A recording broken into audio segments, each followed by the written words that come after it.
Parte 2. Capítulo 6. Da vida espírita.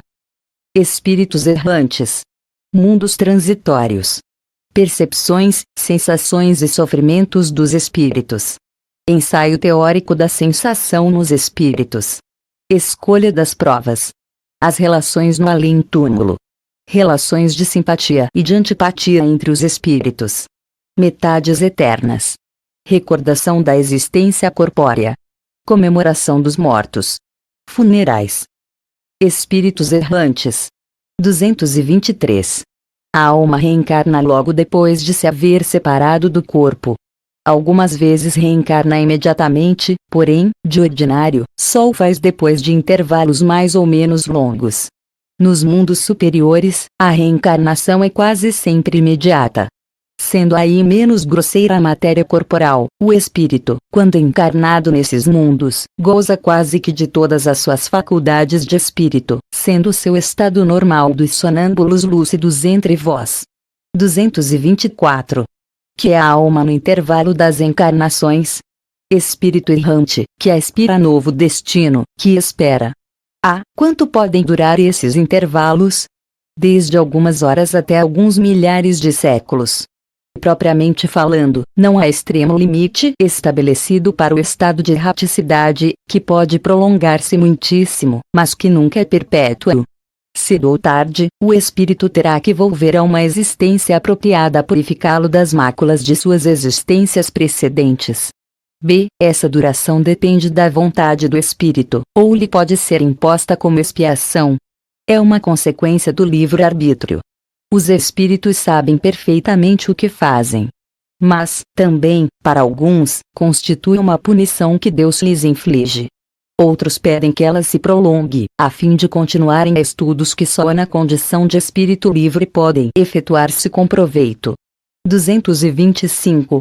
A erraticidade é, por si só, um sinal de inferioridade dos espíritos. Não, porquanto há espíritos errantes de todos os graus.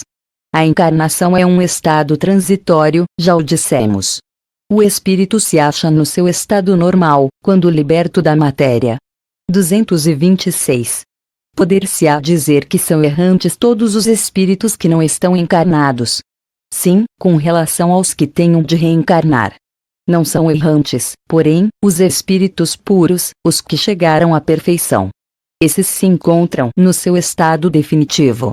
No tocante às qualidades íntimas, os espíritos são de diferentes ordens, ou graus, pelos quais vão passando sucessivamente, à medida que se purificam.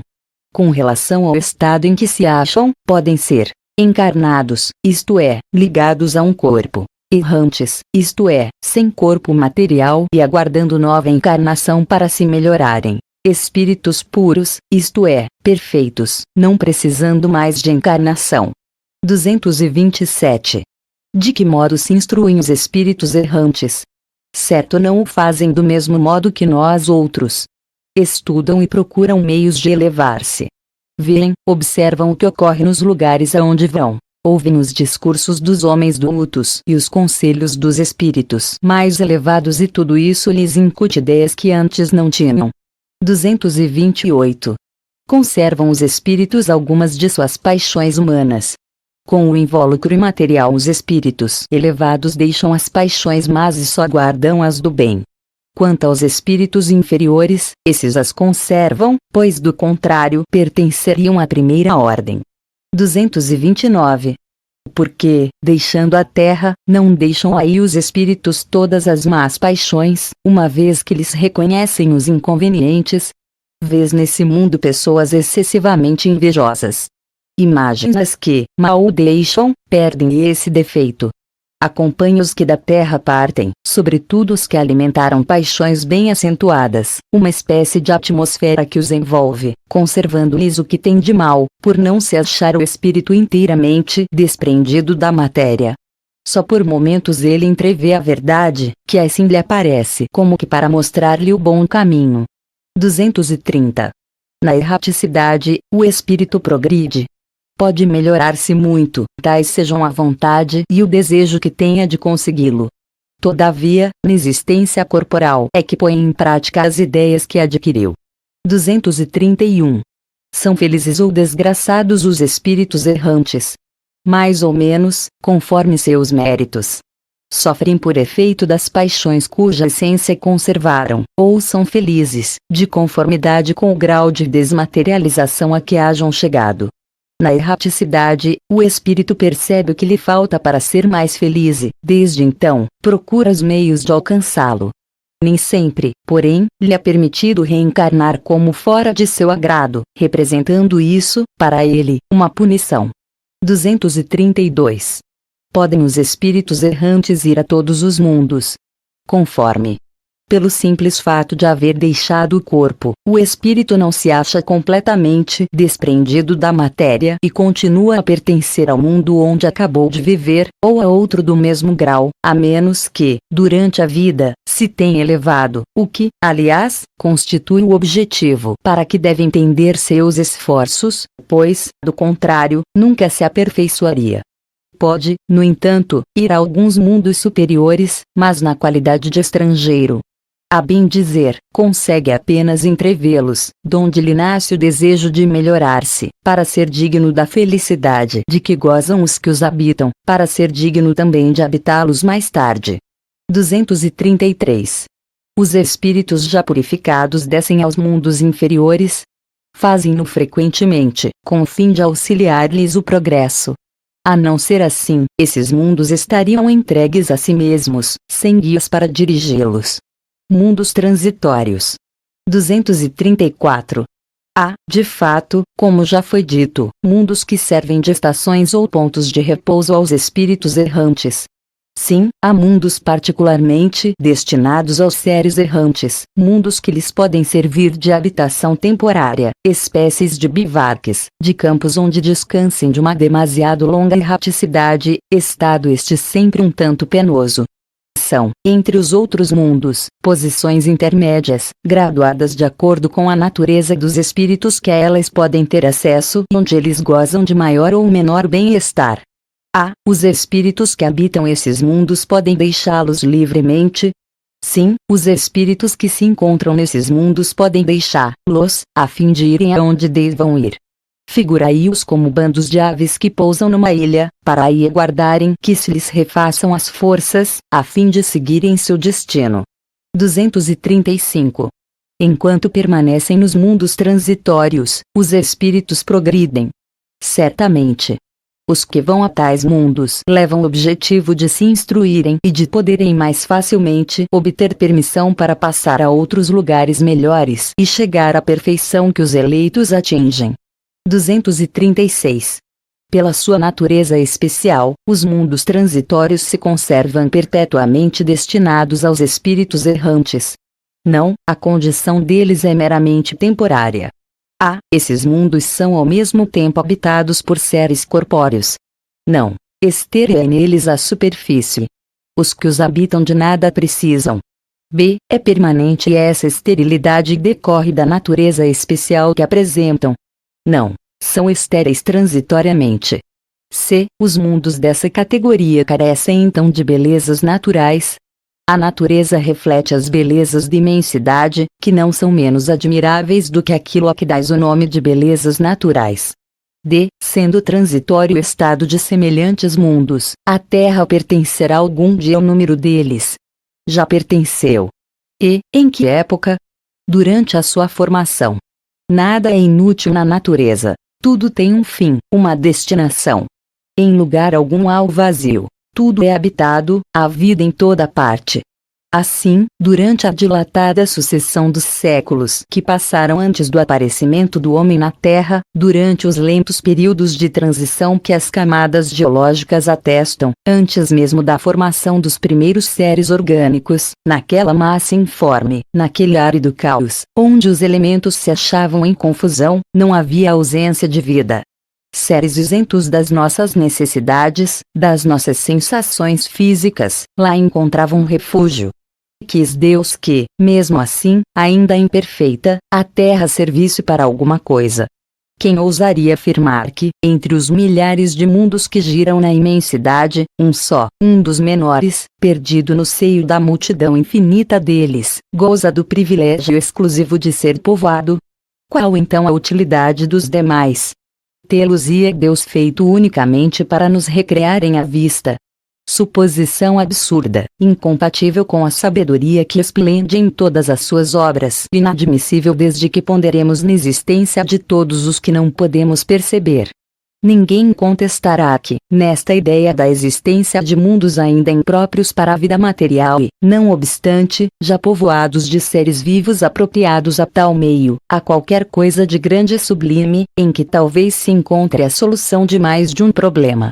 Percepções, sensações e sofrimentos dos espíritos. 237.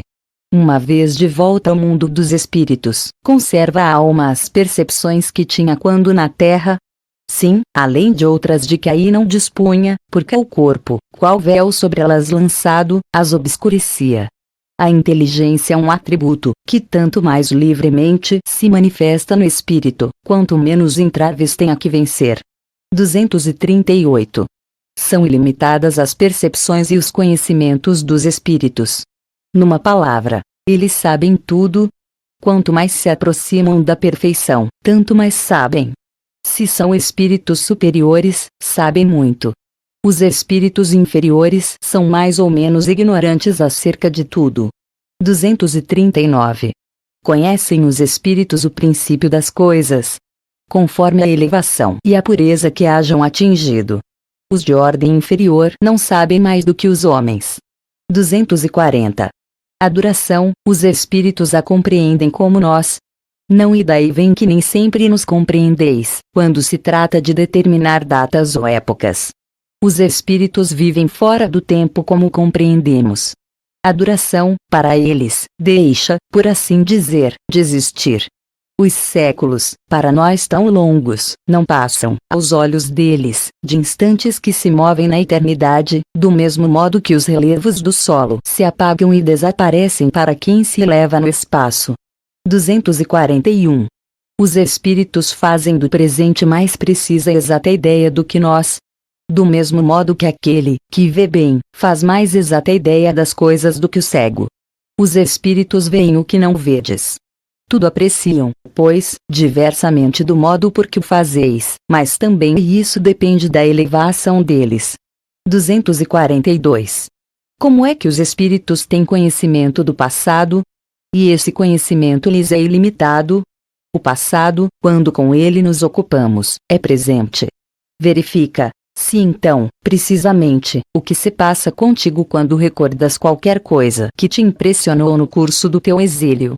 Simplesmente, como já nenhum véu material nos tolda a inteligência, lembramo-nos mesmo daquilo que se te apagou da memória. Nem tudo os espíritos sabem, porém, a começar pela sua própria criação. 243. E o futuro, os espíritos o conhecem? Ainda isto depende da elevação que tenham conquistado. Muitas vezes, apenas o entreveem, porém, nem sempre lhes é permitido revelá-lo. Quando o veem, parece-lhes presente. À medida que se aproxima de Deus, tanto mais claramente o espírito descortina o futuro. Depois da morte, a alma vê e apreende num golpe de vista suas passadas migrações, mas não pode ver o que Deus lhe reserva. Para que tal aconteça, preciso é que, ao cabo de múltiplas existências, se haja integrado nele.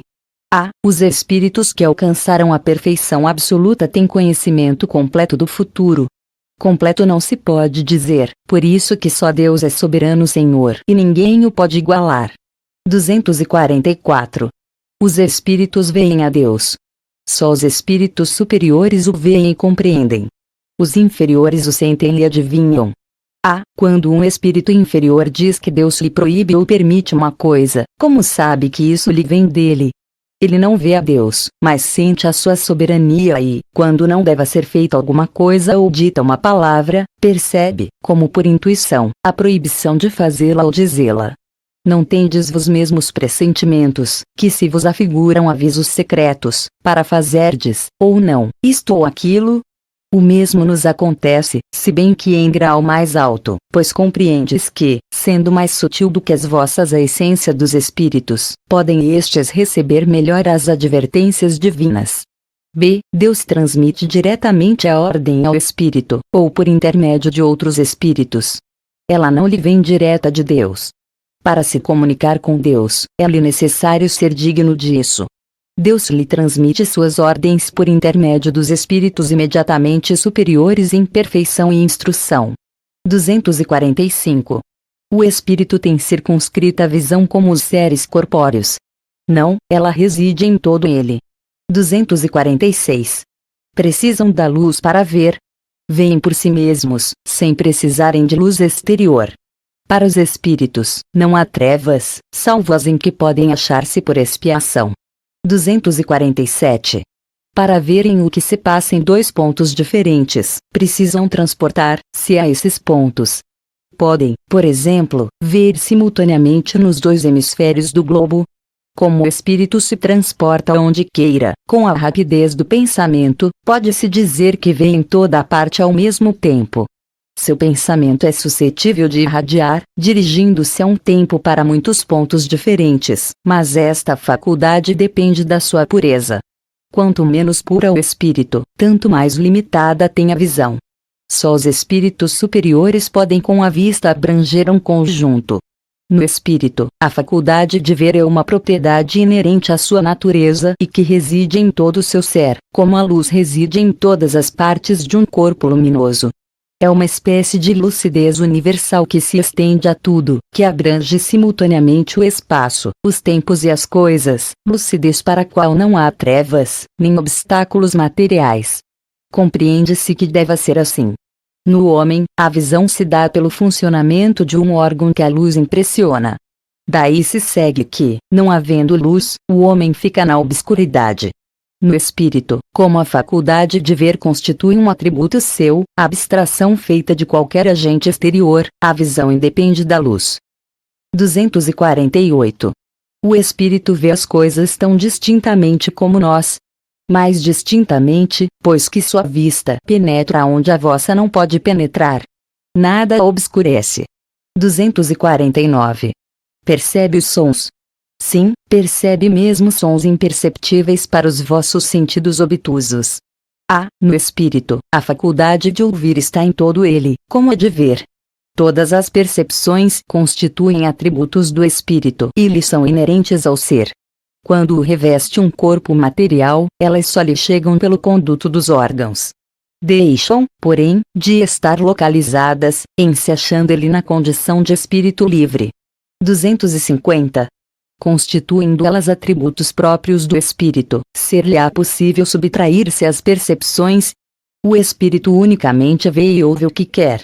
Dizemos isto de um ponto de vista geral e, em particular, com referência aos espíritos elevados, porquanto os imperfeitos muitas vezes ouvem e veem, a seu mau grado, o que lhes possa ser útil ao aperfeiçoamento.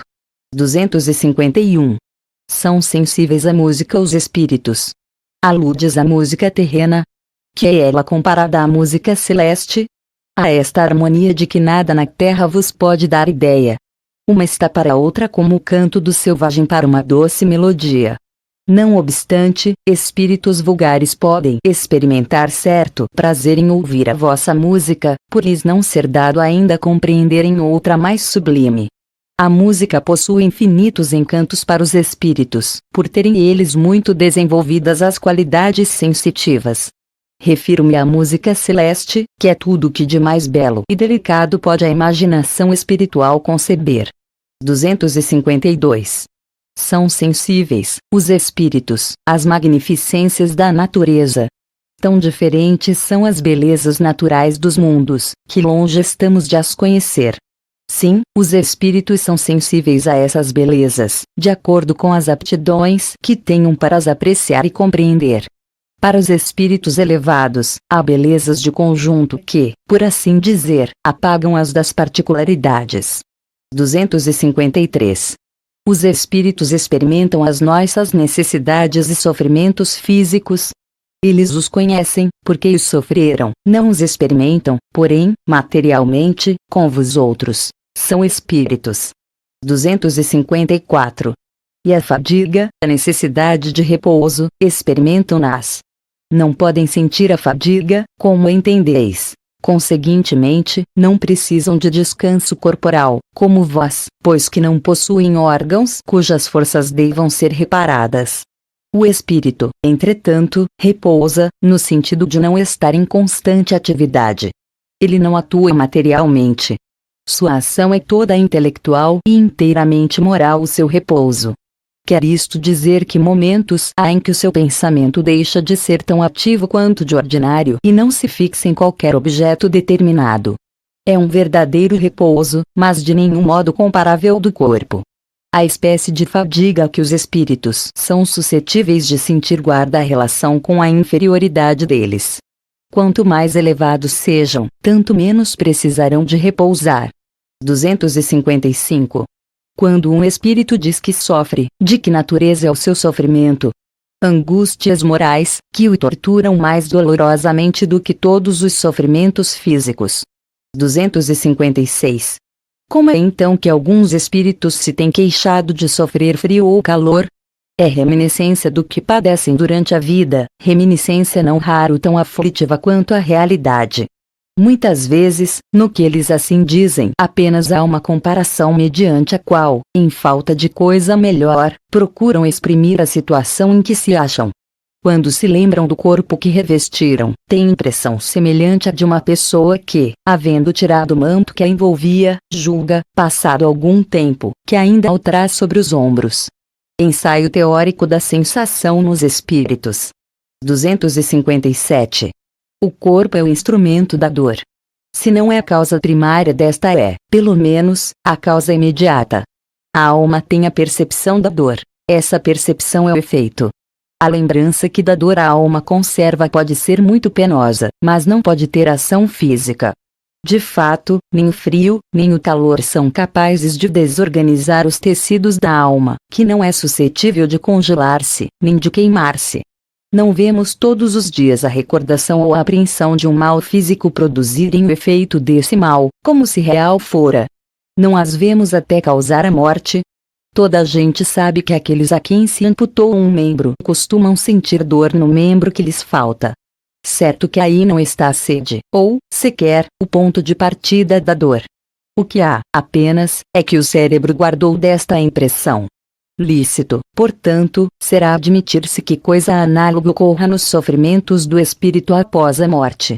Um estudo aprofundado do perispírito, que tão importante papel desempenha em todos os fenômenos espíritas, nas aparições vaporosas ou tangíveis, no estado em que o espírito vem a encontrar-se por ocasião da morte, na ideia, que tão frequentemente manifesta, de que ainda está vivo, nas situações tão comoventes que nos revelam os dos suicidas, dos supliciados, dos que se deixaram absorver pelos gozos materiais. Inúmeros outros fatos, muita luz lançaram sobre esta questão, dando lugar a explicações que passamos a resumir. O perispírito é o laço que a matéria do corpo prende o espírito, que o tira do meio ambiente, do fluido universal. Participa ao mesmo tempo da eletricidade, do fluido magnético e, até certo ponto, da matéria inerte. Poder-se-ia dizer que a quintessência da matéria é o princípio da vida orgânica, porém, não o da vida intelectual, que reside no espírito. E, além disso, o agente das sensações exteriores. No corpo, os órgãos, servindo-lhes de condutos, localizam essas sensações. Destruído o corpo, elas se tornam gerais. Daí o espírito não dizer que sofre mais da cabeça do que dos pés, ou vice-versa. Não se confundam, porém, as sensações do perispírito, que se tornou independente, com as do corpo. Estas últimas só por termo de comparação as podemos tomar e não por analogia. Liberto do corpo, o espírito pode sofrer, mas esse sofrimento não é corporal, embora não seja exclusivamente moral, como o remorso, pois que ele se queixa de frio e calor. Também não sofre mais no inverno do que no verão. Temo-los visto atravessar chamas, sem experimentarem qualquer dor. Nenhuma impressão lhes causa, conseguintemente, a temperatura. A dor que sentem não é, pois, uma dor física propriamente dita. É um vago sentimento íntimo, que o próprio espírito nem sempre compreende bem, precisamente porque a dor não se acha localizada e porque não a produzem agentes exteriores. É mais uma reminiscência do que uma realidade, reminiscência, porém, igualmente penosa. Algumas vezes, entretanto, há mais do que isso, como vamos ver. Ensina-nos a experiência que, por ocasião da morte, o perispírito se desprende mais ou menos lentamente do corpo. Que, durante os primeiros minutos depois da desencarnação, o espírito não encontra a explicação para a situação em que se acha. Crê não estar morto, por isso que se sente vivo. Vê um lado do corpo, sabe que lhe pertence, mas não compreende que esteja separado dele. Essa situação dura enquanto haja qualquer ligação entre o corpo e o perispírito. Disse-nos, certa vez, um suicida: não estou morto. E acrescentava: no entanto, sinto os vermes a me roerem.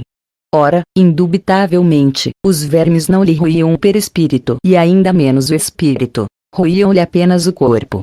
Como, porém, não era completa a separação do corpo e do perispírito, uma espécie de repercussão moral se produzia, transmitindo ao espírito o que estava ocorrendo no corpo.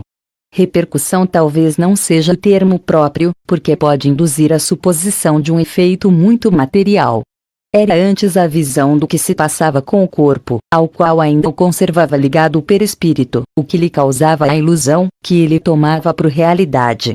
Assim, pois, não haveria no caso uma reminiscência, porquanto ele não fora, em vida, roído pelos vermes. Havia o sentimento de um fato da atualidade.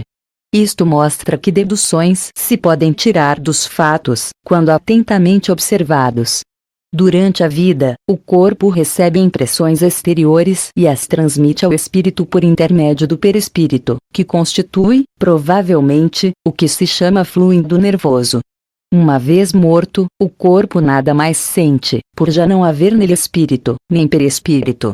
Este, desprendido do corpo, experimenta a sensação, porém, como já não lhe chega por um conduto limitado, ela se lhe torna geral. Ora, não sendo o perispírito, realmente, mais do que simples agente de transmissão, pois que no espírito é que está a consciência, lógico será deduzir-se que, se pudesse existir perispírito sem espírito, aquele nada sentiria, exatamente como um corpo que morreu. Do mesmo modo, se o espírito não tivesse perispírito, seria inacessível a toda e qualquer sensação dolorosa. É o que se dá com os espíritos completamente purificados.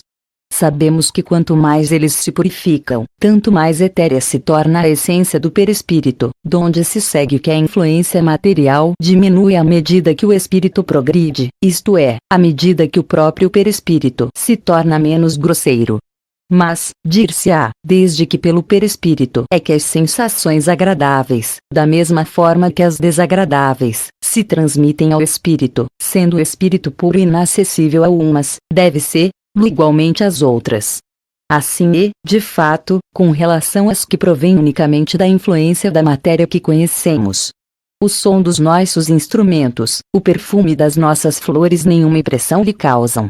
Entretanto, ele experimenta sensações íntimas, de um encanto indefinível, das quais ideia alguma podemos formar, porque, a esse respeito, somos quase cegos de nascença diante da luz.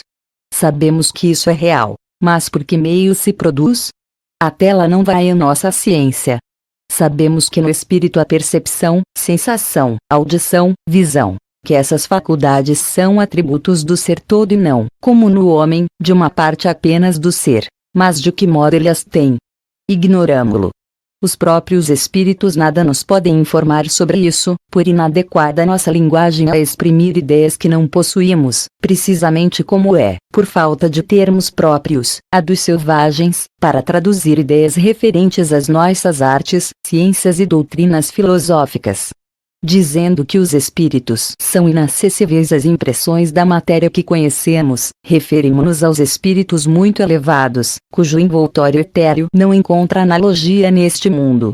Outro tanto não acontece com os de perispírito mais denso, os quais percebem os nossos sons e odores, não, porém, apenas por uma parte limitada de suas individualidades, conforme lhes sucedia quando vivos. Pode-se dizer que, neles, as vibrações moleculares se fazem sentir em todo o ser e lhes chegam assim ao sensorium comune, que é o próprio espírito, embora de modo diverso e talvez, também, dando uma impressão diferente, o que modifica a percepção. Eles ouvem o som da nossa voz, entretanto nos compreendem sem o auxílio da palavra, somente pela transmissão do pensamento. Em apoio do que dizemos ao fato de que essa penetração é tanto mais fácil, quanto mais desmaterializado está o espírito. Pelo que concerne à vista, essa, para o espírito, independe da luz, qual a temos. A faculdade de ver é um atributo essencial da alma, para quem a obscuridade não existe. E, contudo, mais extensa, mais penetrante nas mais purificadas. A alma, ou o espírito, tem, pois, em si mesma, a faculdade de todas as percepções. Estas, na vida corpórea, se obliteram pela grosseria dos órgãos do corpo. Na vida extracorpórea se vão desanuviando, à proporção que o invólucro semimaterial se eteriza. Ao lido do meio ambiente, esse invólucro varia de acordo com a natureza dos mundos. Ao passarem de um mundo ao outro, os espíritos mudam de envoltório, como nós mudamos de roupa, quando passamos do inverno ao verão, ou do polo ao equador. Quando vêm visitar-nos, os mais elevados se revestem do perispírito terrestre e então suas percepções se produzem como no comum dos espíritos. Todos, porém, assim os inferiores como os superiores, não ouvem, nem sentem, senão o que queiram ouvir ou sentir. Não possuindo órgãos sensitivos, eles podem, livremente, tornar ativas ou nulas suas percepções. Uma só coisa são obrigados a ouvir, os conselhos dos espíritos bons. À vista, essa é sempre ativa, mas eles podem fazer-se invisíveis uns aos outros. Conforme a categoria que ocupem, podem ocultar-se dos que lhes são inferiores, porém, não dos que lhes são superiores. Nos primeiros instantes que se seguem à morte, a visão do espírito é sempre turbada e confusa. Aclara-se, à medida que ele se desprende, e pode alcançar a nitidez que tinha durante a vida terrena, independentemente da possibilidade de penetrar através dos corpos que nos são opacos. Quanto à sua extensão através do espaço indefinito, do futuro e do passado, depende do grau de pureza e de elevação do espírito. Objetarão, talvez, toda esta teoria nada tem de tranquilizadora. Pensávamos que, uma vez livres do nosso grosseiro envoltório, instrumento das nossas dores, não mais sofreríamos e eis-nos informais de que ainda sofreremos. Desta ou daquela forma, será sempre sofrimento. Sim, pode dar-se que continuemos a sofrer, e muito, e por longo tempo, mas também que deixemos de sofrer, até mesmo desde o instante em que se nos acabe a vida corporal. Os sofrimentos deste mundo independem, algumas vezes, de nós. Muito mais vezes, contudo, são devidos à nossa vontade. Remonte cada um à origem deles e verá que a maior parte de tais sofrimentos são efeitos de causas que lhe teria sido possível evitar. Quantos males, quantas enfermidades não deve o homem aos seus excessos, à sua ambição, numa palavra, às suas paixões? Aquele que sempre vivesse com sobriedade, que de nada abusasse, que fosse sempre simples nos gostos e modesto nos desejos, a muitas tribulações se forraria. O mesmo se dá com o espírito. Os sofrimentos por que passa são sempre a consequência da maneira por que viveu na terra. Certo, já não sofrerá mais de gota, nem de reumatismo. No entanto, experimentará outros sofrimentos que nada ficam a dever àqueles.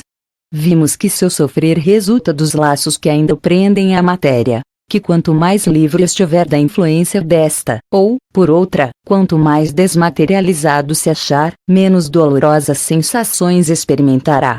Ora, está nas suas mãos libertar-se de tal influência desde a vida atual. Ele tem o livre-arbítrio, tem, por conseguinte, a faculdade de escolha entre o fazer e o não fazer. Dome suas paixões animais. Não alimente ódio, nem inveja, nem ciúme, nem orgulho. Não se deixe dominar pelo egoísmo. Purifique-se, nutrindo bons sentimentos. Pratique o bem. Não ligue às coisas deste mundo importância que não merecem. E, então, embora revestido do invólucro corporal, já estará depurado, já estará liberto do jugo da matéria e, quando deixar esse invólucro, não mais lhe sofrerá a influência.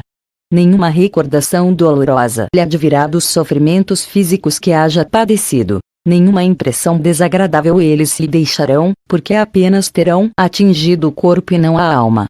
Sentir-se-á feliz por se haver libertado deles e a paz da sua consciência o isentará de qualquer sofrimento moral.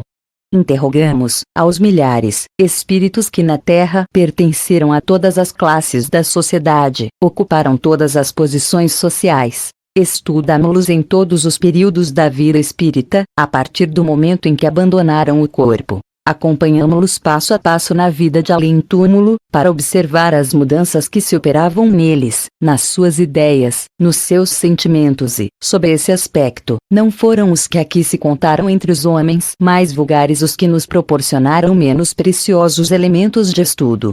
Ora, notamos sempre que os sofrimentos guardavam relação com o proceder que eles tiveram e cujas consequências experimentavam. Que a outra vida é fonte de inefável ventura para os que seguiram o bom caminho. Deduz-se daí que, aos que sofrem, isso acontece porque o quiseram, que, portanto, só de si mesmos se devem queixar, quer no outro mundo, quer neste. Escolha das provas. 258. Quando na erraticidade, antes de começar nova existência corporal, tem o espírito consciência e previsão do que lhe sucederá no curso da vida terrena, ele próprio escolhe o gênero de provas porque há de passar e nisso consiste o seu livre-arbítrio. Não é Deus, então, quem lhe impõe as tribulações da vida, como castigo. Nada ocorre sem a permissão de Deus, porquanto foi Deus quem estabeleceu todas as leis que regem o universo. Ride agora a perguntar por que decretou ele esta lei e não aquela.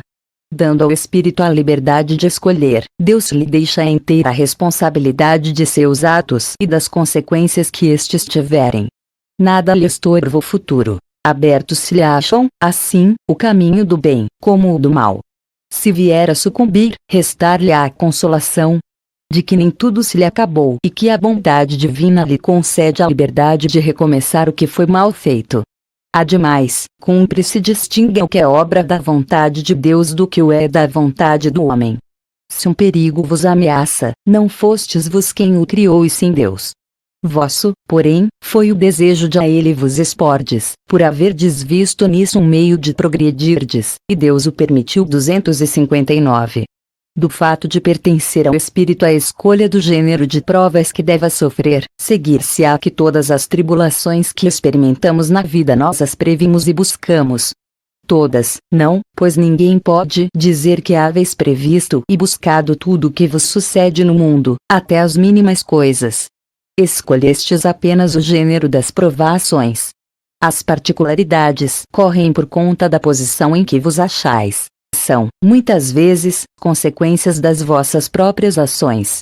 Escolhendo, por exemplo, nascer entre malfeitores, sabia o espírito a que arrastamento se expunha. Ignorava, porém, quais os atos que viria a praticar.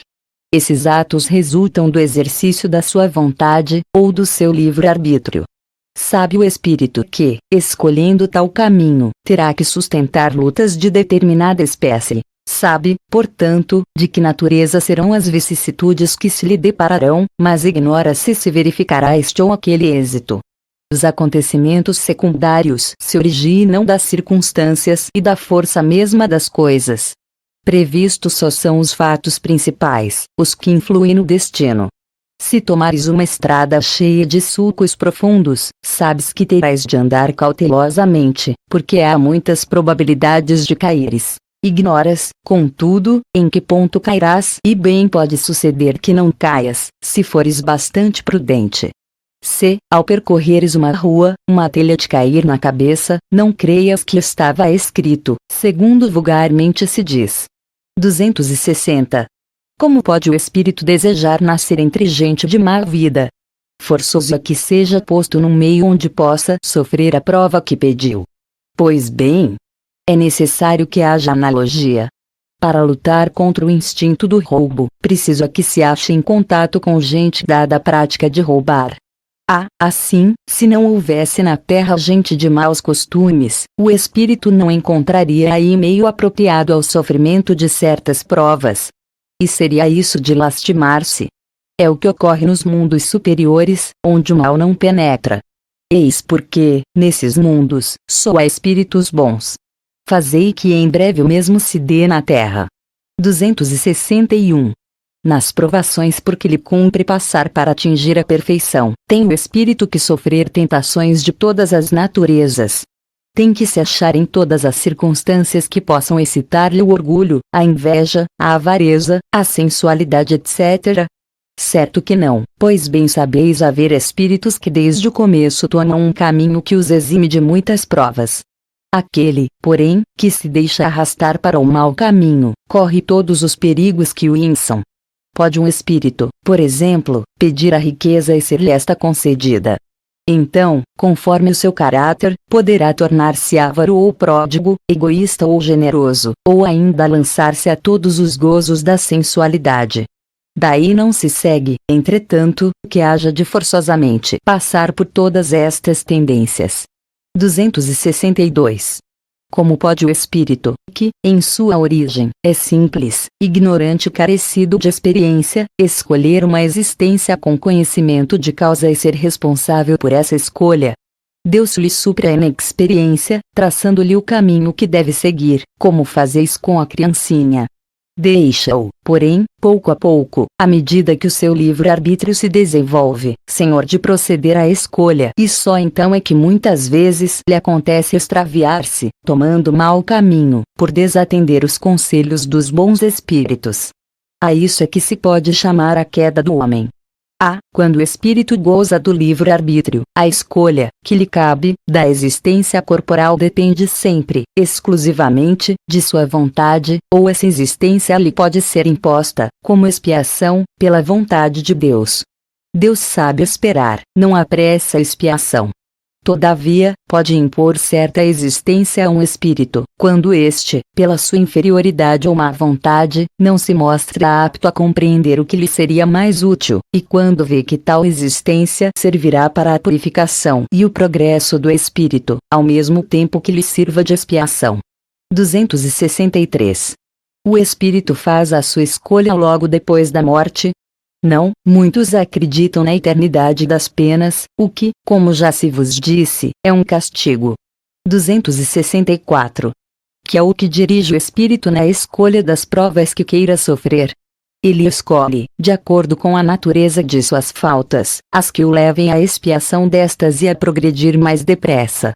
Uns, portanto, impõem a si mesmos uma vida de misérias e privações, objetivando suportá-las com coragem. Outros preferem experimentar as tentações da riqueza e do poder, muito mais perigosas, pelos abusos e má aplicação a que podem dar lugar, pelas paixões inferiores que uma e outros desenvolvem. Muitos, finalmente, se decidem a experimentar suas forças nas lutas que terão de sustentar em contato com o vício.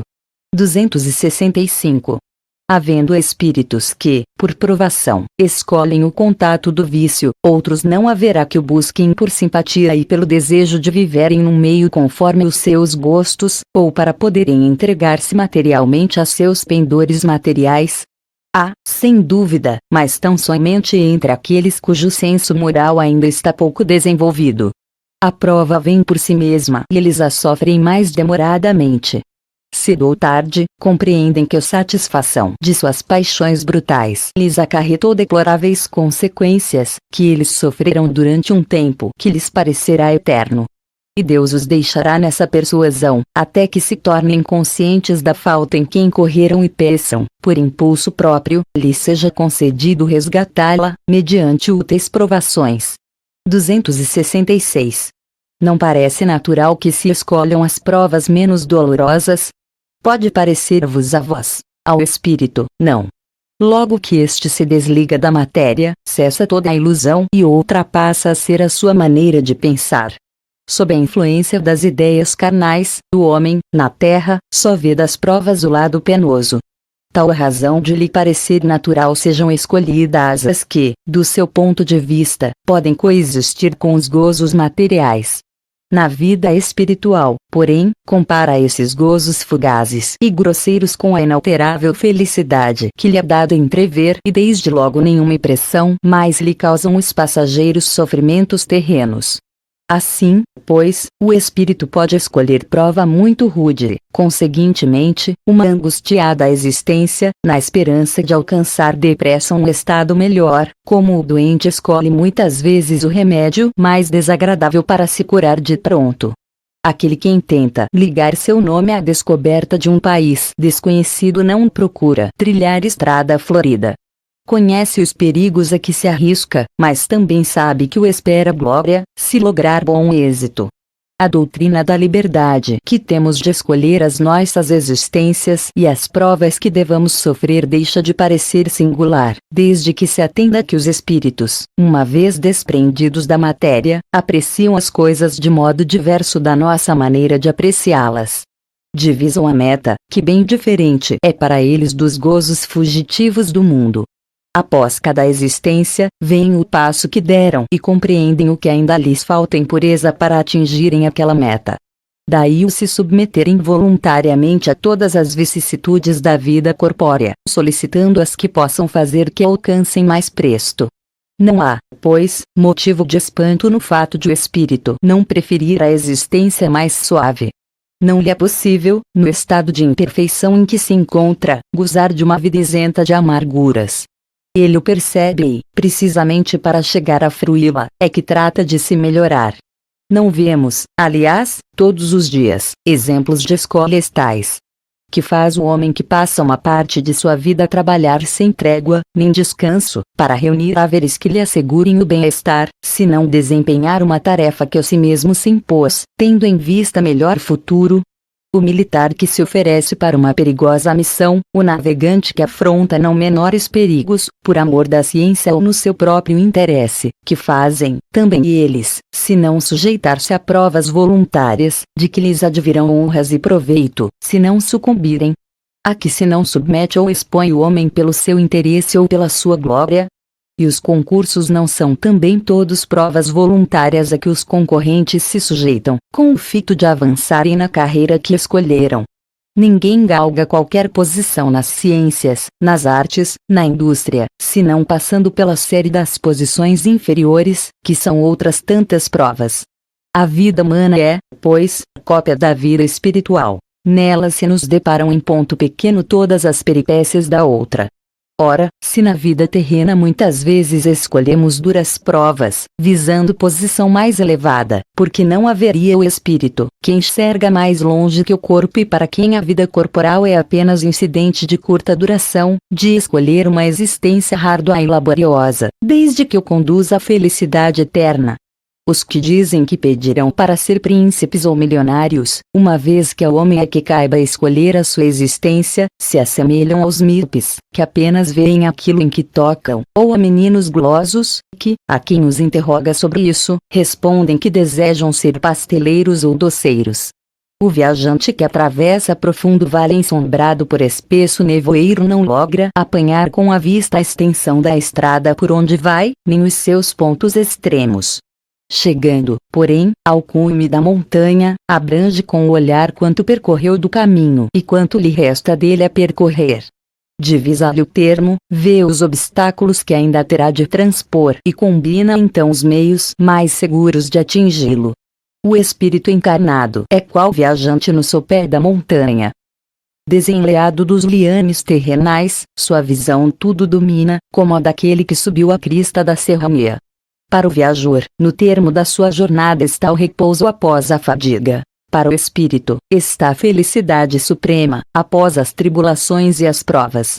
Dizem todos os espíritos que, na erraticidade, eles se aplicam a pesquisar, estudar, observar, a fim de fazerem a sua escolha. Na vida corporal não se nos oferece um exemplo deste fato? Não levamos, frequentemente, anos a procurar a carreira pela qual afinal nos decidimos, certos de ser a mais apropriada a nos facilitar o caminho da vida. Se não ao nosso intento se malogra, recorremos a outra. Cada uma das que abraçamos representa uma fase, um período da vida. Não nos ocupamos cada dia em cogitar do que faremos no dia seguinte. Ora, que são, para o espírito, as diversas existências corporais, se não fases, períodos, dias da sua vida espírita, que é, como sabemos, a vida normal, visto que a outra é transitória, passageira. 267.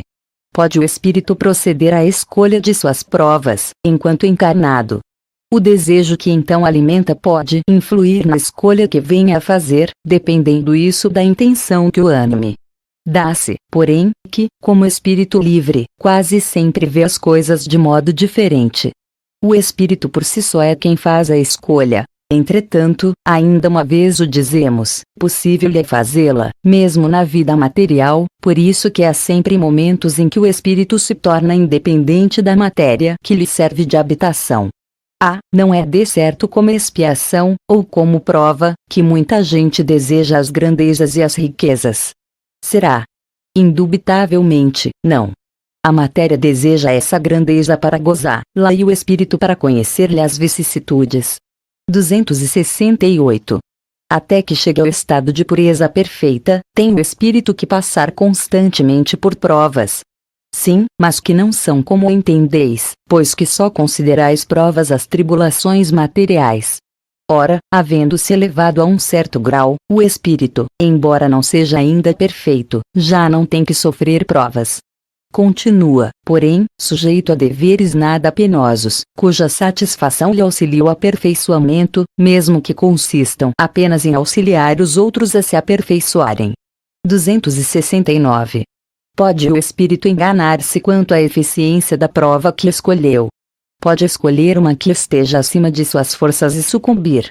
Pode também escolher alguma que nada lhe aproveite, como sucederá se buscar vida ociosa e inútil.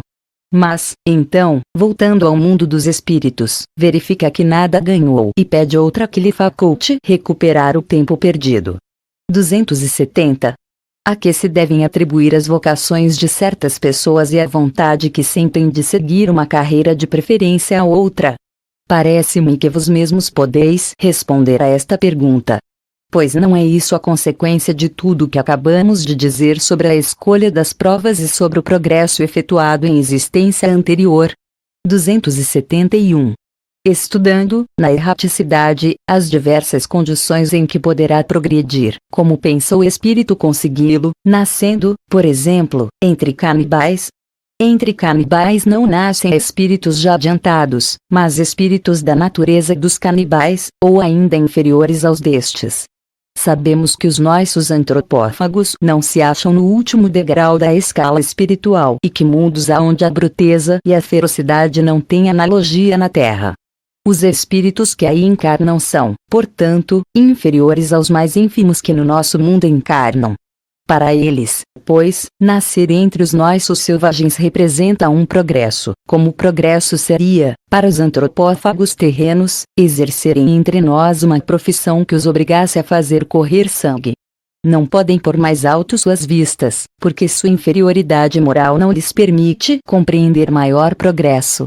O espírito só gradativamente avança. Não lhe é dado transpor de um salto a distância que da civilização separa a barbárie, e é esta uma das razões que nos mostram ser necessária a reencarnação, que verdadeiramente corresponde à justiça de Deus. De outro modo, que seria desses milhões de criaturas que todos os dias morrem na maior degradação, se não tivessem meios de alcançar a superioridade? Porque os privaria Deus dos favores concedidos aos outros homens? 272. Poderá dar-se que espíritos vindos de um mundo inferior à Terra, ou de um povo muito atrasado, como os canibais, por exemplo, nasçam no seio de povos civilizados? Pode. Alguns há que se extraviam, por quererem subir muito alto. Mas, nesse caso, ficam deslocados no meio em que nasceram, por estarem seus costumes e instintos em conflito com os dos outros homens. Tais séries nos oferecem o triste espetáculo da ferocidade dentro da civilização. Voltando para o meio dos canibais, não sofrem uma degradação, apenas volvem ao lugar que lhes é próprio e com isso talvez até ganhem. 273. Será possível que um homem de raça civilizada reencarne, por expiação, numa raça de selvagens? Mas depende do gênero da expiação. Um senhor, que tenha sido de grande crueldade para os seus escravos, poderá, por sua vez, tornar-se escravo e sofrer os maus tratos que infligiu a seus semelhantes. Que em certa época exerceu o mando, pode, em nova existência, ter que obedecer aos que se curvavam ante a sua vontade. Ser-lhe-á isso uma expiação? Que Deus lhe imponha, se ele abusou do seu poder. Também um bom espírito pode querer encarnar no seio daquelas raças, ocupando posição influente, para fazê-las progredir. Em tal caso, desempenha uma missão. As relações no além-túmulo. 274. Da existência de diferentes ordens de espíritos, resulta para estes alguma hierarquia de poderes. Há entre eles subordinação e autoridade muito grande. Os espíritos têm uns sobre os outros a autoridade correspondente ao grau de superioridade que hajam alcançado, a autoridade que eles exercem por um ascendente moral irresistível. Podem os espíritos inferiores subtrair-se à autoridade dos que lhes são superiores? Eu disse, irresistível. 275. O poder e a consideração de que um homem gozou na terra lhe dão supremacia no mundo dos espíritos. Não, pois que os pequenos serão elevados e os grandes rebaixados. Lê os Salmos. Como devemos entender essa elevação e esse rebaixamento? Não sabes que os espíritos são de diferentes ordens, conforme seus méritos? Pois bem, o maior da terra pode pertencer à última categoria entre os espíritos, ao passo que o seu servo pode estar na primeira. Compreendes isto? Não disse Jesus: aquele que se humilhar será exalçado e aquele que se exalçar será humilhado. 276. Aquele que foi grande na terra e que, como espírito, venha a achar-se entre os de ordem inferior, experimenta com isso alguma humilhação. Às vezes bem grande, mormente se era orgulhoso e invejoso. 277. O soldado que depois da batalha se encontra com o seu general, no mundo dos espíritos, ainda o tem por seu superior. O título nada vale, a superioridade real é que tem valor. 278. Os espíritos das diferentes ordens se acham misturados uns com os outros. Sim e não. Quer dizer, eles se veem, mas se distinguem uns dos outros. Evitam-se ou se aproximam, conforme a simpatia ou antipatia que reciprocamente uns inspiram aos outros, tal qual sucede entre vós. Constituem um mundo do qual o vosso é pálido reflexo. Os da mesma categoria se reúnem por uma espécie de afinidade e formam grupos ou famílias, unidos pelos laços da simpatia e pelos fins a que visam. Os bons, pelo desejo de fazerem o bem. Os maus, pelo de fazerem o mal, pela vergonha de suas faltas e pela necessidade de se acharem entre os que se lhes assemelham. Tal uma grande cidade onde os homens de todas as classes e de todas as condições se veem e encontram, sem se confundirem. Onde as sociedades se formam pela analogia dos gostos. Onde a virtude e o vício se acotovelam, sem trocarem palavra. 279. Todos os espíritos têm reciprocamente acesso aos diferentes grupos ou sociedades que eles formam. Os bons vão a toda parte e assim deve ser, para que possam influir sobre os maus. As regiões, porém, que os bons habitam estão interditadas aos espíritos imperfeitos, a fim de que não as perturbem com suas paixões inferiores. 280. De que natureza são as relações entre os bons e os maus espíritos? Os bons se ocupam em combater as más inclinações dos outros, a fim de ajudá-los a subir. É uma missão. 281. Porque os espíritos inferiores se comprazem em nos induzir ao mal, pelo despeito que lhes causa ao não terem merecido estar entre os bons.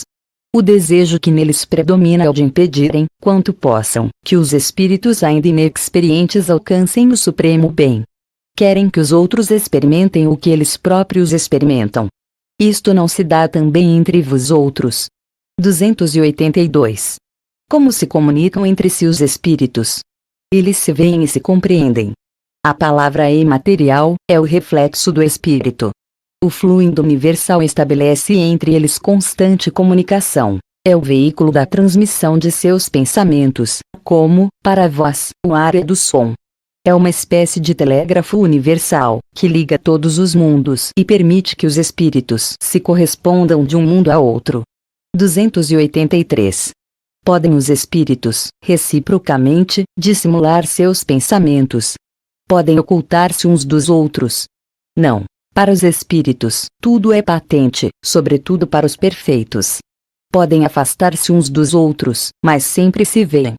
Isto, porém, não constitui regra absoluta, porquanto certos espíritos podem muito bem tornar-se invisíveis a outros espíritos, se julgarem útil fazê-lo. 284. Como podem os espíritos, não tendo corpo, comprovar suas individualidades e distinguir-se dos outros seres espirituais que os rodeiam?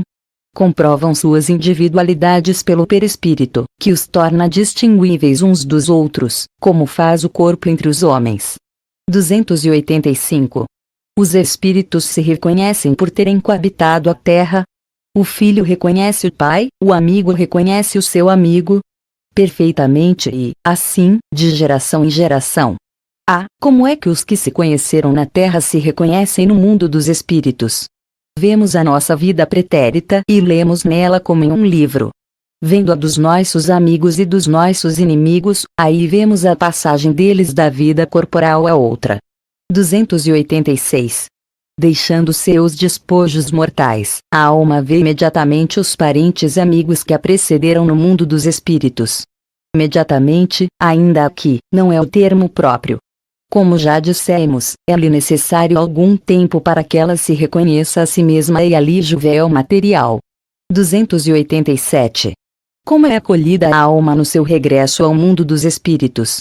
A do justo, como bem-amado irmão, desde muito tempo esperado.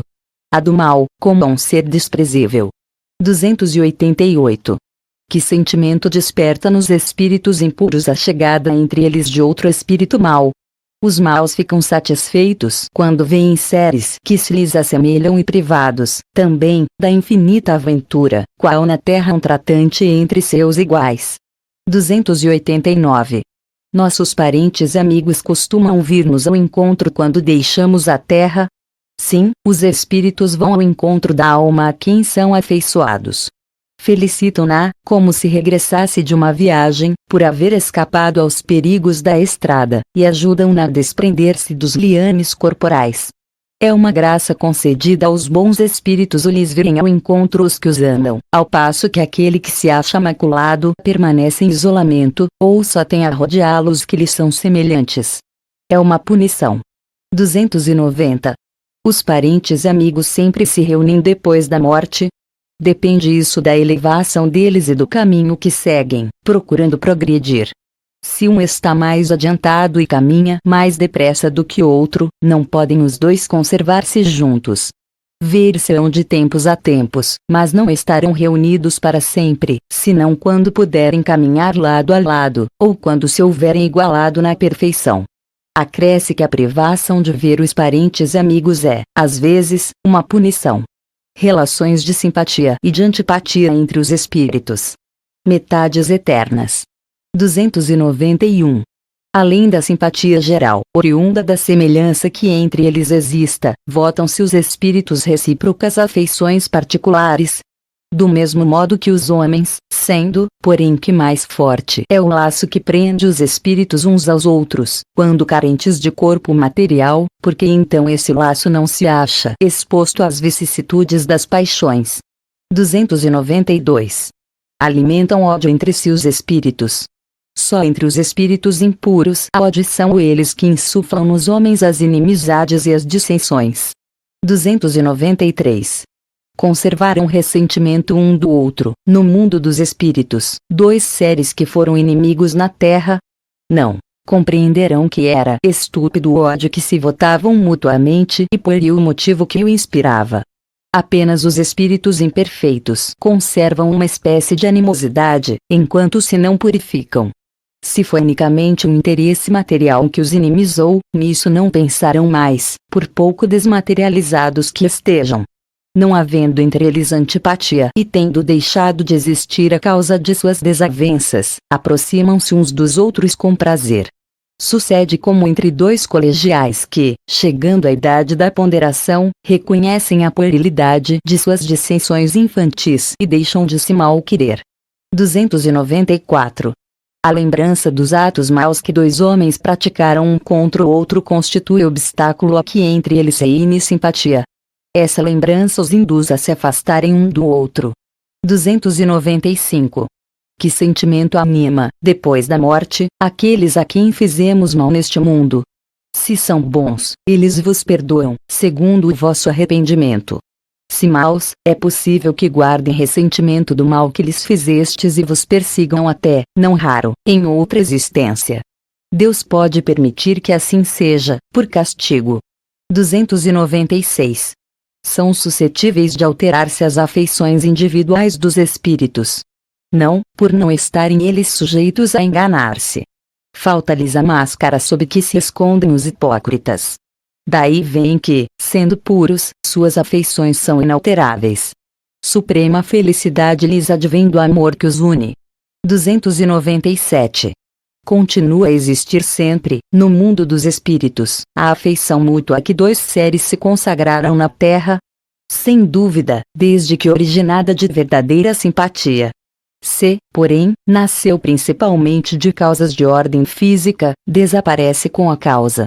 As afeições entre os espíritos são mais sólidas e duráveis do que na Terra, porque não se acham subordinadas aos caprichos dos interesses materiais e do amor próprio. 298. As almas que devam unir-se estão, desde suas origens, predestinadas a essa união e cada um de nós tem, na alguma parte do universo, sua metade, a que fatalmente um dia se reunirá. Não há união particular e fatal, de duas almas. A união que há é de todos os espíritos, mas em graus diversos, segundo a categoria que ocupam, isto é, segundo a perfeição que tenham adquirido. Quanto mais perfeitos, tanto mais unidos. Da discórdia nascem todos os males dos humanos. Da concórdia resulta a completa felicidade. 299. Em que sentido se deve entender a palavra metade, de que alguns espíritos se servem para designar os espíritos simpáticos? A expressão é inexata. Se um espírito fosse a metade de outro, separados os dois, estariam ambos incompletos. 300.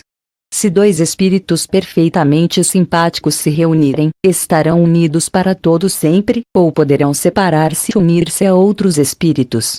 Todos os espíritos estão reciprocamente unidos. Falo dos que atingiram a perfeição. Nas esferas inferiores, desde que um espírito se eleva, já não simpatiza, como dantes, com os que lhe ficaram abaixo. 301. Dois espíritos simpáticos são complemento um do outro, ou a simpatia entre eles existente é resultado de identidade perfeita? A simpatia que atrai um espírito para outro resulta da perfeita concordância de seus pendores instintos. Se um tivesse que completar o outro, perderia sua individualidade. 302. A identidade necessária à existência da simpatia perfeita apenas consiste na analogia dos pensamentos e sentimentos, ou também na uniformidade dos conhecimentos adquiridos. Na igualdade dos graus de elevação. 303. Podem tornar-se de futuro simpáticos, espíritos que presentemente não são. Todos o serão. Um espírito, que hoje está numa esfera inferior, ascenderá, aperfeiçoando-se, em que se acha tal outro espírito. E ainda mais depressa se dará ao encontro dos dois, se o mais elevado, por suportar mal as provas a que esteja submetido, permanecer estacionário. Podem deixar de ser simpáticos um ao outro dois espíritos que já o sejam. Certamente, se um deles for preguiçoso. A teoria das metades eternas encerra uma simples figura, representativa da união de dois espíritos simpáticos. Trata-se de uma expressão usada até na linguagem vulgar e que se não deve tomar ao pé da letra. Não pertencem de certo a uma ordem elevada os espíritos que a empregaram. Necessariamente, limitado sendo o campo de suas ideias, exprimiram seus pensamentos com os termos de que se teriam utilizado na vida corporal. Não se deve, pois, aceitar a ideia de que, criados um para o outro, dois espíritos tenham, fatalmente, que se reunir um dia na eternidade, depois de haverem estado separados por tempo mais ou menos longo. Recordação da existência corpórea. 304. Lembra-se o espírito da sua existência corporal. Lembra-se, isto é, tendo vivido muitas vezes na terra, recorda-se do que foi. Como homem eu te afirmo que frequentemente ri, penalizado de si mesmo. Tal qual o homem, que chegou à madureza e que ri das suas loucuras de moço, ou das suas puerilidades na meninice. 305. A lembrança da existência corporal se apresenta ao espírito, completa inopinadamente, após a morte? Não. Vem ele pouco a pouco, qual imagem que surge gradualmente de uma névoa, à medida que nela fixa ele a sua atenção. 306. O espírito se lembra, pormenorizadamente, de todos os acontecimentos de sua vida. Apreende o conjunto deles de um golpe de vista retrospectivo. Lembra-se das coisas, de conformidade com as consequências que delas resultaram para o estado em que se encontra como espírito errante. Bem compreendes, portanto, que muitas circunstâncias haverá de sua vida a que não ligará importância alguma e das quais nem sequer procurará recordar-se. Mas, se o quisesse, poderia lembrar-se delas. Pode lembrar-se dos mais minuciosos pormenores incidentes, assim relativos aos fatos, como até aos seus pensamentos. Não o faz, porém, desde que não tenha utilidade. Entrevê o espírito objetivo da vida terrestre com relação à vida futura? Certo que o vê e compreende muito melhor do que em vida do seu corpo. Compreende a necessidade da sua purificação para chegar ao infinito e percebe que em cada existência deixa algumas impurezas. 307. Como é que ao espírito se lhe desenha na memória a sua vida passada? Será por esforço da própria imaginação, ou como um quadro que se lhe apresenta à vista? De uma e outra formas. São-lhe como que presentes todos os atos de que tenha interesse em lembrar-se. Os outros lhe permanecem mais ou menos vagos na mente, ou esquecidos de todo. Quanto mais desmaterializado estiver, tanto menos importância dará às coisas materiais. Essa razão por que muitas vezes evocas um espírito que acabou de deixar a terra e verificas que não se lembra dos nomes das pessoas que lhe eram caras, nem de uma porção de coisas que te parecem importantes. É que tudo isso, pouco lhe importando, logo caiu em esquecimento. Ele só se recorda perfeitamente bem dos fatos principais que concorrem para sua melhoria. 308. O espírito se recorda de todas as existências que precederam a que acaba de ter. Todo o seu passado se lhe desdobra à vista, quais a um viajor os trechos do caminho que percorreu. Mas, como já dissemos, não se recorda, de modo absoluto, de todos os seus atos. Lembra, se destes conforme a influência que tiveram na criação do seu estado atual. Quanto às primeiras existências, as que se podem considerar como a infância do espírito, essas se perdem no vago e desaparecem na noite do esquecimento. 309. Como considera o espírito o corpo de que vem de separar-se? Como veste imprestável, que o embaraçava, sentindo-se feliz por estar livre dela. Que sensação lhe causa o espetáculo do seu corpo em decomposição? Quase sempre se conserva indiferente a isso, como a uma coisa que em nada o interessa. 310. Ao cabo de algum tempo, reconhecerá o espírito os ossos ou outros objetos que lhe tenham pertencido. Algumas vezes, dependendo do ponto de vista mais ou menos elevado, donde considere as coisas terrenas. 311. A veneração que se tenha pelos objetos materiais que pertenceram ao espírito lhe dá prazer e atrai a sua atenção para esses objetos. É sempre grato ao espírito que se lembrem dele, e os objetos que lhe pertenceram trazem-no à memória dos que ele no mundo deixou. O que o atrai, porém, é o pensamento destas pessoas e não aqueles objetos. 312. E a lembrança dos sofrimentos por que passaram na última existência corporal, os espíritos a conservam? Frequentemente assim acontece e essa lembrança lhes faz compreender melhor o valor da felicidade de que podem gozar como espíritos. 313. O homem, que neste mundo foi feliz, deplora a felicidade que perdeu, deixando a terra. Só os espíritos inferiores podem sentir saudades de gozos condizentes com uma natureza impura qual a deles, gozos que lhes acarretam a expiação pelo sofrimento. Para os espíritos elevados, a felicidade eterna é 1000 vezes preferível aos prazeres efêmeros da terra. Exatamente como sucede ao homem que, na idade da madureza, nenhuma importância liga ao que tanto deliciava na infância. 314. Aquele que deu começo a trabalhos de vulto com um fim útil e, que os vê interrompidos pela morte, lamenta, no outro mundo, tê-los deixado por acabar. Não, porque vê que outros estão destinados a concluí-los. Trata, ao contrário, de influenciar outros espíritos humanos, para que os ultimem.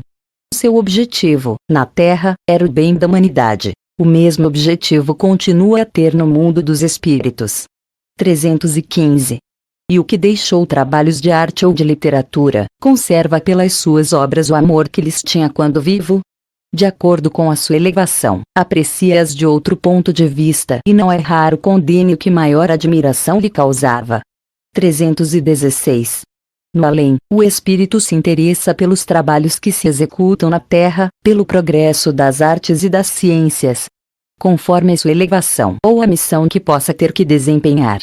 Muitas vezes, o que vos parece magnífico bem pouco é para certos espíritos, que, então, o admiram, como o sábio admira a obra de um estudante.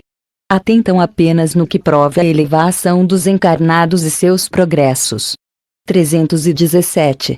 Após a morte, conservam os espíritos o amor da pátria. O princípio é sempre o mesmo. Para os espíritos elevados, a pátria é o universo. Na Terra, a pátria, para eles, está onde se acha o maior número das pessoas que lhes são simpáticas. As condições dos espíritos e as maneiras por que veem as coisas variam ao infinito, de conformidade com os graus de desenvolvimento moral e intelectual em que se achem. Geralmente, os espíritos de ordem elevada só por breve tempo se aproximam da Terra. Tudo o que aí se faz é tão mesquino em comparação com as grandezas do infinito, tão pueris são, aos olhos deles, as coisas a que os homens mais importância ligam, que quase nenhum atrativo lhes oferece o nosso mundo, a menos que para aí os leve o propósito de concorrerem para o progresso da humanidade. Os espíritos de ordem intermédia são os que mais frequentemente baixam a este planeta, se bem considerem as coisas de um ponto de vista mais alto do que quando encarnados. Os espíritos vulgares, esses são os que aí mais se comprazem e constituem a massa da população invisível do globo terráqueo. Conservam quase que as mesmas ideias, os mesmos gostos e as mesmas inclinações que tinham quando revestidos do invólucro corpóreo. Metem-se em nossas reuniões, negócios, divertimentos, nos quais tomam parte mais ou menos ativa, segundo seus caracteres. Não podendo satisfazer as suas paixões, gozam na companhia dos que a elas se entregam e os excitam a cultivá-las. Entre eles, no entanto, muitos há, sérios, que vêm e observam para se instruírem e aperfeiçoarem. 318. As ideias dos espíritos se modificam quando na erraticidade muito, sofrem grandes modificações, à proporção que o espírito se desmaterializa. Pode este, algumas vezes, permanecer longo tempo imbuído das ideias que tinha na Terra. Mas, pouco a pouco, a influência da matéria diminui e ele vê as coisas com maior clareza. É então que procura os meios de se tornar melhor. 319. Já tendo o espírito vivido a vida espírita antes da sua encarnação, como se explica o seu espanto ao reingressar no mundo dos espíritos? Isso só se dá no primeiro momento e é efeito da perturbação que se segue ao despertar do espírito. Mais tarde, ele se vai inteirando da sua condição, à medida que lhe volta a lembrança do passado e que a impressão da vida terrena se lhe apaga. Comemoração dos mortos. Funerais. 320. Sensibiliza os espíritos ao lembrarem-se deles os que lhes foram caros na terra? Muito mais do que podeis supor. Se são felizes, esse fato lhes aumenta a felicidade. Se são desgraçados, serve-lhes de lenitivo. 321. O dia da comemoração dos mortos é, para os espíritos, mais solene do que os outros dias. Apraz-lhes ir ao encontro dos que vão orar nos cemitérios sobre seus túmulos. Os espíritos acodem nesse dia ao chamado dos que da terra lhes dirigem seus pensamentos, como o fazem noutro dia qualquer. Mas o de finados é, para eles, um dia especial de reunião junto de suas sepulturas. Nesse dia, em maior número se reúnem nas necrópolis, porque então também é maior, em tais lugares, o das pessoas que os chamam pelo pensamento. Porém, cada espírito vai lá somente pelos seus amigos e não pela multidão dos indiferentes. Sob que forma aí comparecem e como os veríamos, se pudessem tornar-se visíveis? Sob a que tinham quando encarnados. 322. E os esquecidos, cujos túmulos ninguém vai visitar, também lá, não obstante, comparecem e sentem algum pesar por verem que nenhum amigo se lembra deles. Que lhes importa a terra? Só pelo coração nos achamos a ela presos. Desde que aí ninguém mais lhe vota afeição, nada mais prende a esse planeta o espírito, que tem para si o universo inteiro. 323. A visita de uma pessoa a um túmulo causa maior contentamento ao espírito, cujos despojos corporais aí se encontrem, do que a prece que por ele faça essa pessoa em sua casa. Aquele que visita um túmulo apenas manifesta, por essa forma, que pensa no espírito ausente. A visita é a representação exterior de um fato íntimo. Já dissemos que a prece é que santifica o ato da rememoração. Nada importa o lugar, desde que é feita com o coração. 324. Os espíritos das pessoas a quem se erigem estátuas ou monumentos assistem à inauguração de umas e outros experimentam algum prazer nisso. Muitos comparecem a tais solenidades, quando podem. Porém, menos os sensibiliza a homenagem que lhes prestam, do que a lembrança que deles guardam os homens. 325.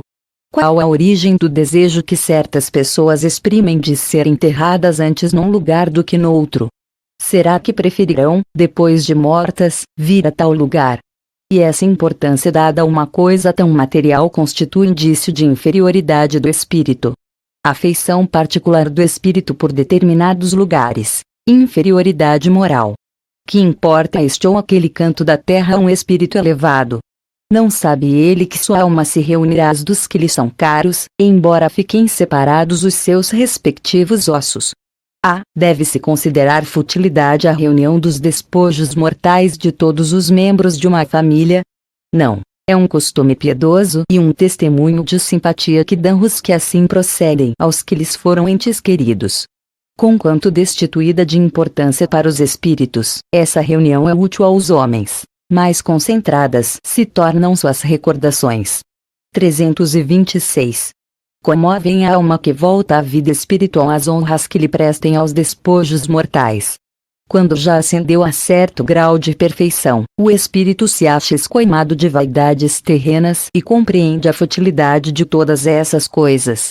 Fica sabendo, porém, há espíritos que, nos primeiros momentos que se seguem à sua morte material, experimentam grande prazer com as honras que lhes tributam, ou se aborrecem com o pouco caso que façam de seus envoltórios corporais. É que ainda conservam alguns dos preconceitos desse mundo. 327. O espírito assiste ao seu enterro. Frequentemente assiste, mas, algumas vezes, se ainda está perturbado, não percebe o que se passa. Lisonjeia a concorrência de muitas pessoas ao seu enterramento. Mais ou menos, conforme o sentimento que as anima. 328. O espírito daquele que acaba de morrer assiste à reunião de seus herdeiros. Quase sempre. Para seu ensinamento e castigo dos culpados, Deus permite que assim aconteça. Nessa ocasião, o espírito julga do valor dos protestos que lhe faziam. Todos os sentimentos se lhe patenteiam e a decepção que lhe causa a rapacidade dos que entre si partilham os bens por ele deixados o esclarece acerca daqueles sentimentos. Chegará, porém, a vez dos que lhe motivam essa decepção. 329.